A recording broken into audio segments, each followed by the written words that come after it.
Шинэ өглөөний мэнд хүргэе. Та сайхан амарсан уу? Өглөө бүр үгийн цагаар дахин уулзж байгаадаа баяртай байна. Хамтдаа энэ өглөөг эзний үгээр эхлүүлье. Тэгээд энэ цагийг даатхан залбирцгаая. Их эзэн Есүс минь энэ цагаар дамжуулан таны үг тунхаглагдах болтугай, таны ариун сүнс ярих болтугай. Бидний зүрх сэтгэлд таны ариун сүнсний илчлэлт ойлголт өгөгдөж биднийг өөрчилж шинжлэх болтугай. Бидний сүнс сэтгэлийг мань хоололж хүчрхэгжүүлэх болтугай. Иесусийн нэрээр даатхан залбирлаа. Амен. За бүгдээрээ хамтдаа өнөөдөр Үлс номын 20 дугаар бүлгийн 25, 26 дугаар ишлэлийг уншъя. Харин одоо үзэгтэн донд чинь явж хаанчлыг тунхаглаж явсан миний царайг та бүхэд дахин харахгүйг би мэднэ. Тиймээс би бүх хүний цусны буруугүй гэдгээ та нарт энэ өдөр гэрчлэх байна. Гэсэн байна. За энд хэн хэлж байгаа вэ гэхээр Илч Паул Үлс номон дээр Эфесийн удирдагчтай ярилцахдаа хэлсэн үгнээс иш татаж уншлаа.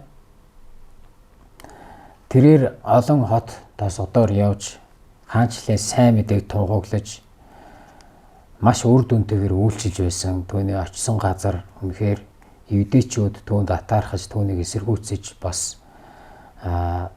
үнэхээр Ромын засаг захиргаанд түүнийг тушааж түүний зогсоохыг оролдож исэн. Харин Паул илч сайн мэдээг тунхагласаар байсан. Тэр зоригтойгоор очисон газар бүрдээ итгэгчдийг тэнхрүүлж, сэнхрүүлж, чуулгануудыг хүчрхэгжүүлж, шинээр тарж, удирдагч пасторууд, ахлагчдыг томилж, тэднийг урамшуулж явсан.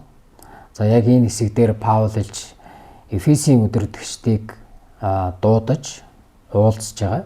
Тэгээд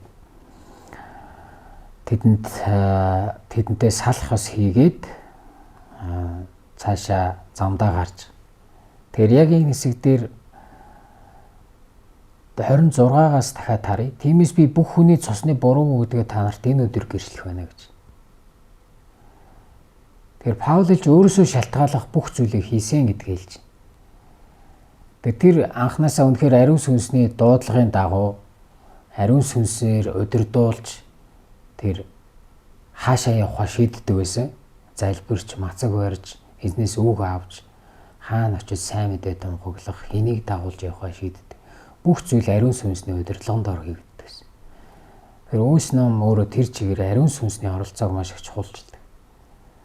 Тэгэхээр эндээс өнөөдөр миний хуваалцахыг хүсэж байгаа гол зүйл юу вэ гэхээр Бурхны дуудсан тэр газар Паул илч очиж амьдарч, ажиллаж, үйлчилж байхдаа Бурхны дамжуулсан үгийг дамжуулж, сайн мэдээгээ тунхаглаж, чуулгануудыг байгуулж исэн. Тэгээд яг явах үедээ түүний хэлсэн үг байгаа. Би бүх хүний цусны буруугүй гэдгээ та нарт энэ өдөр гэрчлэх байна гэж хэлж байгаа Паулын дотоод зүрх сэтгэл. Энэ дэлхий дээр амьдарч байгаа цаг хугацаа, альва хотод үйлчилж байгаа бүхэл цаг хугацаа энэ бүхний эцэст тэр Бурхантай уулзахтаа л бэлдэж амьдарч байгааг бид нэр эндээс харж байна. Бурхантай уулзахтаа л тэр бэлдэж түүний хийгэж даалгасан ажлыг хамгийн сайнараа хийгээд тэр маш итгэлтэйгээр би Бурханы хийхснийг хийсэн, ярихсныг ярьсан. Өөрөөс шалтгааллах бүх зүйлийг хийсэн гэж Паул хэлж байна. Харин нэгэн цагт мөнхийн улсад очиход тэд аврагдаагүй хүмүүсийн тэр мөнхийн өхөл рүү орж байгаа тэдгээр хүмүүсийн өмнөөс би хариуцлага үүрэхгүй шүү гэдгээ тэр маш тодорхой хэлж байна. Тэгээ өнөөдөр магадгүй бидний байгаа газар, бидний дуудагдсан газар, бидний байгаа газараа дуудагдсан гэж итгэдэг.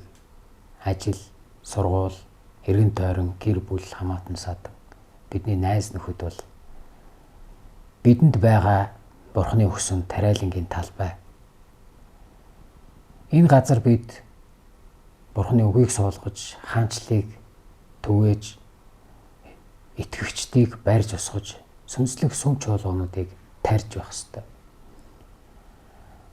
Харин нэгэн цагт бид нар Бурхантай уулзахдаа эдгээр хүмүүсийн цусны бурууг би өрөхгүй гэж баттай хэлж чадах хэмжээнд өнөөдөр бид зогсож, үйлчилж, гэрчилж, гэрэлтэж байна уу? Бурхны үгийг тунхаглаж байна уу гэдэг асуултыг би өөртөө болон энэ үгийн цагт хамт байгаа та бүхэнд тавьж.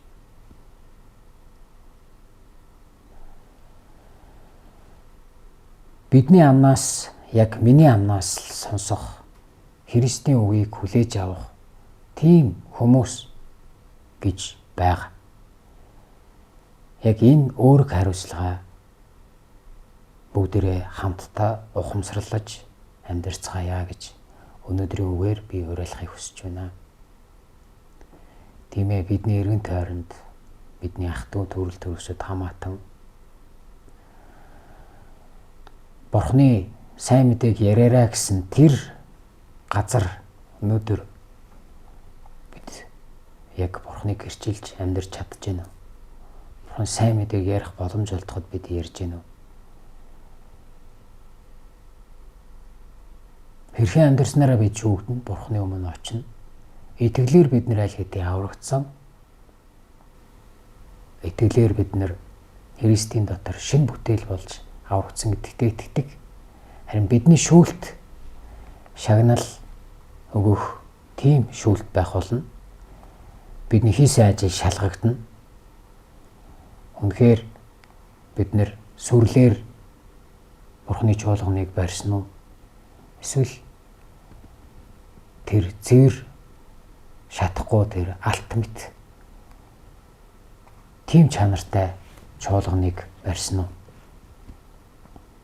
Ийхүү бид нар шалгагдана. Түүндээ тохирсон бас шагналыг авна. Өнөөдөр эзний үг биднийг ятгах байна. Бурхны танд даатгсан тэр хүмүүст зөвхөн таны л хүрч чадах тэр дуудагдсан газартаа та бид өнөөдөр Бурхныг гэрчилж сайн мэдээг ярьж байна уу? Үйлчилж байна уу?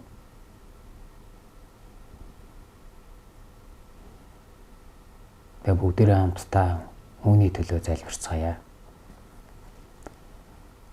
Тийм ээ их эзэн минь. Таны өгсөн тариалангийн талбайд итгэмжтэйгээр ажиллах зүрх зориг, хүч чадал, ариун сүнсний хүч чадал, мэрэгэн ухааныг та өнөөдөр бидэнд дүүргэж өгөх болтугай, ухаарлаа хайрлах болтугай. Сайн мэдээг ярих, хуваалцах боломж олдоход ярихгүй байхаас биднийг хамгаалж өгөөч ээ.